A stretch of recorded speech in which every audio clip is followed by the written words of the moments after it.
Welcome to the Human Design Festival. Live in Sofia and online worldwide. Hello and welcome to the virtual space of the Human Design Element. We have gathered to talk about the upcoming festival, Human Design Festival in Sofia, Bulgaria, and online worldwide. My name is Lucretia, one of the organizers, and my partner in the good deed, Veronica. Hello to you. Hello, I'm your partner in crime, and it's a good one. Uh, so, I didn't welcome want to use that everybody. word, but yeah, thank you for using it. So, welcome everybody to the International Human Design Festival, and we have a very special guest we would like to present to you today, Sean Michael, and hello to you. Thank you. Thanks for inviting me and really appreciate it. It's nice to be here. Sean, it's interesting we just had a very sweet and nice conversation, provocative also, and we would like to actually give you the stage to present who is Sean. You have a very interesting profile, the juxtaposition one, but would you please tell us more about yourself as from the human design perspective and BG5? Sure. Sure. Yeah, let's see what comes out this time. It's a it's a 4-1 juxtaposition cross of intuition, which is a very fixed cross or a steadfast cross in a steadfast purpose in BG5. Pardon me if I mix up or conflate the BG5 and human design terms. It's two different worlds having the same subject, different application. So what that means is my intuitive clarity looks really deeply behind the veils of what's going on and senses into acoustically what's happening behind the scenes, which as a therapist and a consultant and an analyst can be really, really helpful when people want to know what's going on. And it can really piss off and provoke people who don't. So I get the best and worst of worlds of this synthesis in my design as an advisor or a projector. Almost everything in my design is designed to be collaborative. It's a simple split with 4 bridging gates. It's a projector or advisor about the other. It's a juxtaposition for one bridging between the personal and the transpersonal realms. So there's a lot of bridging, arbitration, mediation, processing by understanding the perspectives of people on both sides. So I do a lot of couples relational work. I do a lot of defusing and de-escalating circumstances between parents and kids, things like that. I can really, really relate to the perspectives on either side of the coin and help the other side to understand what the other one is going through. That empathy, that concern, that ability to tune into that. And it gets me in trouble with people that don't want to know that. A lot of people who are very individual or very stuck in their way or very much, in their mental identifications, feel very provoked and threatened by the intuitive clarity that comes in. But the people that love it, adore it, and get a lot out of it, and the people they're not ready for it or don't want it, I've learned to be okay with that for the most part. I don't not to take it so personally. But it's kind of it. It's really interesting cross. Ra doesn't speak a lot about it. Some of the fixed crosses they're so rare that I don't know if he actually came into contact with people, but he has enough about it that he basically confirms what I said is as you get older, you pretty much tell people what you think about them, for better or worse. I think you get in big trouble with that, and people don't want to listen to you because of this dynamic that I've found out, and they even, blame what they don't want to see on you for pointing it out. So it's tricky. It's tricky class. It has tremendous value if you are open to being, gently penetrated by that intuitive clarity through the lens of a projector field that can be, that can feel pretty penetrating. I get it. It may not be comfortable, but it can be really valuable for ensuring survival because it comes from that splenic system or survival intelligence that wants to help people, get on track with themselves in order to survive. And ironically helps me to survive with them in relationships because it's part of integration, right? It's part of my survival in being with them. So it's a really interesting and very vulnerable situation to be in. But as a projector advisor, that's kind of what I bring to the table for my core essence. And then how I work with people through the energy or the strengths in my design is really about synthesizing and integrating my experiences of life through a very tough mental definition. And when I say that, one of the big things about human design and BG5 is we've got to learn to appreciate the challenges that we've been given in our designs. There is no perfect, every design is perfect in its own right. And there is, just like there's no soulmate, there's no perfect design that's easy and is just like flowers and roses and lemonade, Every design has intrinsic dilemmas and challenges and difficulties because we're here to learn, we're here to evolve. So my mental formation was very problematic in my earlier days. I've got the 47.3, I've got 64 and the Pluto and the Uranus. I've got really deep abstract understanding and wisdom potential that can come out of my life experiences if I can make it through my life. But for the first 30, 35 years, that was a nightmare because I was not aware of what was going on. I was internalizing it as my fault, my problem. And the inherent negativity or misery of my mental fabric was being internalized. And I was not aware that the beauty of the way my mental construct works is I can now, being aware of what it's really doing and how valuable it is, I can really, really relate to other people's suffering. Like this is the diamond in the rough in human design is we have to be very careful not to look at our designs as being flawed, as being a problem. And the teacher that I finally signed up with and did my whole analyst training actually pointed this out from an introductory session. And that's what made me take classes because I realized she went through my entire um, unhealthy organization around my mental, construct in 20 seconds and, just broke me open. I cried and I realized, oh, it's not a flaw. It's a possibility as I get older to become an outer authority where I can serve others in their process of alleviating suffering and alleviating self-oppression and even self-hatred. Because You not only but I'm jumped understanding it. Yeah. you jumped right at one of our questions here, and it's was there a before and after you met human design BG5 in your life?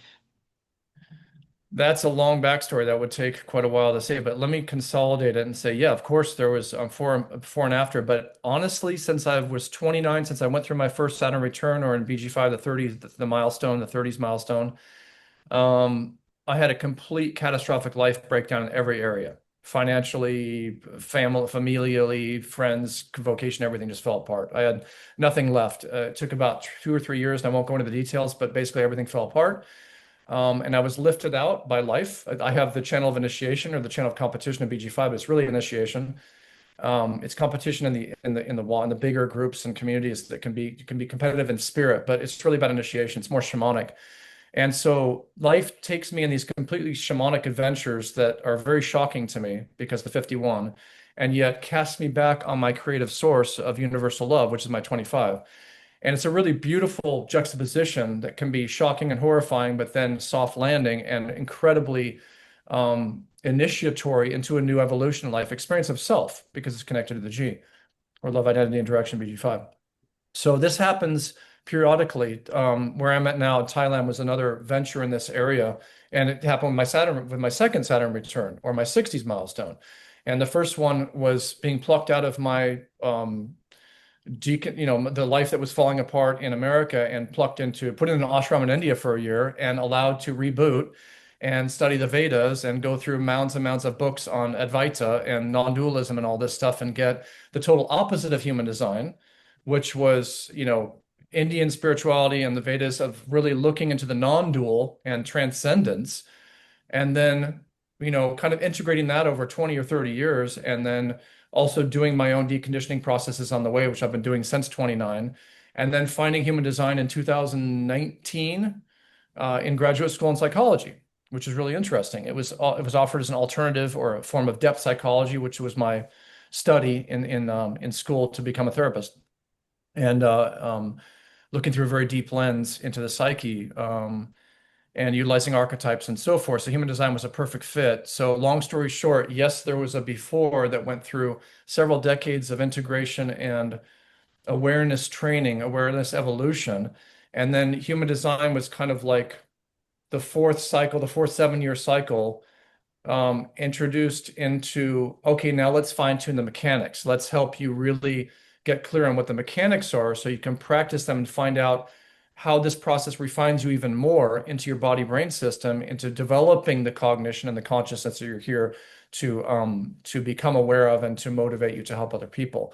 And that was kind of in conjunction with my Chiron, the flowering or fruition of your life purpose, coming in my 50s, which have been the best time of my life because those of us who study the cycles and the developmental aspects of human design and BG5, even when we're not six profiles or public roles, 6-2, 6-3, or 4-6, and so forth, or 3-6, it's still, for me, as a 4-1, one of the most fixed profiles, maybe the most fixed profile, has had a profound experience in my life, these developmental cycles of the Saturn returns, the Chiron, the Uranus midpoint, and so forth. They have been extremely important in learning and evolving developmentally through those phases, 10, 12-year phases. I'm right now in my second Saturn. It's a hit. I mean, it really comes into play. You can really feel it come online, and you start to study it and go, oh yeah, that's what's happening right now. And it kind of takes over the Chiron, whereas the Chiron took over the Uranus and so on and so forth. Hopefully people know what I'm talking about. But if you don't, then let's just say that there's a 30, 40, 50-year cycle, and even 60 if you count the second Saturn, which I tell you we should be doing, because it does have an impact, that basically bring in an overlay into our basic design that gives a whole nother developmental cycle. It's like going to school. It's like going, from high school to college, university to graduate school to doctoral. It's really like that. And in addition to that, it also adds in the Chiron is incredibly important because it's what develops us into our outer authority, where we can start expressing the value that we've learned from life to help other people. So let's say that the before was basically integrating to the stage of getting to the 50s, and the after has been with human design and the Chiron return, developing the outer authority process of being able to really serve others with what I've learned and how I've developed. To simplify that. Because at 43, 23 wants the structure. That abstract mind explains the whole thing in detail, hopefully in a way that can empower people, but then that structuring wants to make it efficient and simple so people get it. Wow, Yeah. Sean. It seems So, you have been through a lot. You have learned a yeah. lot. You have experimented with the knowledge a lot. So, in one sentence, where are you in your element? Where am I in my element? So literally and metaphorically, it's funny. We talked about that before the interview. I was thinking when I first heard the question, it was like thinking about the elements in the I Ching, right? And one of the greatest factors that attracted me to human design was the I Ching. I love the I Ching. I've loved it for years and studied it and used it as an oracle. It's a form of depth psychology. It's a form of accessing the deeper unconscious and the subconscious and finding the archetypal field and tuning into those things in a way that makes personal meaning from collective archetypes and so forth. So it's really cool. But in the I Ching, and then the wheel in human design or BG5, you have the 8, archetypes that give like the houses, of the I Ching elements. And I was thinking, yeah, I can really relate to mud, which is not one of them. It's like wood, but there's mud because that 6447 felt like mud most of my life, like wading through the mud and going through the misery of life experiences until I realized, oh, now I can really help other people with that, what I've been through, and stop blaming myself for having a bad mind because my mind is not bad. It's just didn't understand itself. I didn't understand what it was doing. And then I thought, no, okay, mud, yeah, but wind, water, earth, air. And then I thought, no, thunder, because that channel of initiation in the Archangel Michael in that first quarter of initiation is through mind. And the only channel that's formed in the first quarter of the wheel is the 2551. And that's my control agency, right? That's my authority agency, not control agency. It's an authority agency. It's my decision-making agency is being shocked by life and into finding a new landing and a new beginning, a new stage of evolution, and then being able to, through my intuitive clarity, sometimes shock people into their senses and go, "Hey, you got to wake the F up here. This needs to be attended to. You're doing damage either to yourself or your body or your psyche or to others. That's the worst, and to wake them up into like, hey, we got to get more alignment with yourself to evolve into a correct attunement with yourself. And human design is, of course, an incredible tool for doing that. So then I thought, yeah, I can relate to thunder because thunder over thunder is the 51. It's the Gator trait 51 in the wheel. So I thought, yeah, so I'll go with thunder, thunder. So that was the literal sense. The metaphorical sense, where am I in my elements? Wherever life takes me, that's right. It's taken me to Thailand for I mean, if I go literal again, if I look at my environments and the PHS of the variables, I'm literally in my element in inner markets environments. So I do telehealth. I bring clients into my world, into my office space, through the laptop. I love doing things online. And literally, when I feel sick or I feel pinned down or I feel stuck through that open splenic system that gets stuck in places or with people that's really unhealthy for me, then I literally get out of my cave environment, which is not my environment. It's my dad's environment I was conditioned into, or at least from his true quality on the unconscious side. And I literally go out to the mall. And I recognize after it's so funny, human design teaches us to recognize what we've known to be true our whole lives. It just gives a blueprint for it. So when I was a kid, I used to go down and hang out at the mall. We had this place called Lancaster Mall in Oregon. And every time I felt so good at the mall that I could just go down there and sit for hours and people watch, just study the people as a one, right? I was just watching all the people and I would pick up so much from their energy and their vibration, their communication. And as Ross says, fours all learn that by the time they're like 13, fours learn that there are only two kinds of people. It's basically self and not self, and there are very few self. So we get our circle of friends. They're like good people. They're more attuned to themselves, and then the rest of the world is pretty much conditioned to be not self. So I studied and studied and studied people from being in an inner market small environment, which is really, really cool, not even knowing that that's my actual physical environment that gives me well-being in my life. And so now I literally go down to the mall and I'll go to the coffee shop and I'll sit there for hours and read my books and listen to my music because being in that environment literally enriches my body brain system. And if I get a cold and stuff, it's literally healing me. It's incredible. It's better than staying in the room or staying in bed. So there's that. And then more metaphorically, literally my environment or my element is for sure helping people, supporting people that want what I have to give and being called into these life phases that are the correct place, correct time, like Thailand has been for the last 2 years for me, because it's given me the de-escalation of socioeconomic stress. So obviously it's about half price to live here than California. California is incredibly expensive. So it's taken the pressure off that I can complete my schooling, complete my certification process with BG5, instructor training, analyst training with human design, and do all my studies and complete all the books that I've wanted to read and not be forced to pay huge amounts of rent. And now the call is coming back to California. So I'm going to continue back next spring and start something new there with my good friends and connect with people in person and see what that's about for maybe a year or two before something else shifts or happens. So that's 3 levels of kind of relating where I'm in my element, depending on how literal, or symbolic or metaphorical you want to be. But it's so much about attunement. It's so much about aligning with the spirit that's correct for you and that vibratory quality or frequency that we're so acoustic, individuals are so acoustic, that feels healthy, that seems correct, from that internal sensation of like, yeah, this is right to do. And oftentimes we don't understand it. We don't know what it's about, right? Because it'll be experiential and we'll learn in hindsight. It's not logical. It doesn't make sense, but it will then afterwards. So that's my element. Okay, it's actually nice timing that you met human design right before the pandemic. And how did you actually deal with the concept of mind when you entered the experiment? Yeah, I've been dealing with the concept and construct of mind since I was 29, since I began, what I would call the foundation of spirituality, which is really just an integratory process of bringing, spirit and form, or the idea of spirit and form, the idea of the invisible and the visible together, because they're one and the same. They're just different densities or different frequencies, literally. And we know that through physics now. And this whole, so-called spirituality can be so woo-woo and so esoteric. It's just not me. I love the esotericism. 61's in my unconscious sun, if I get that right, or Earth. I can't remember. Yes, my son's my mother's heritage. I can't wait. It's on that side.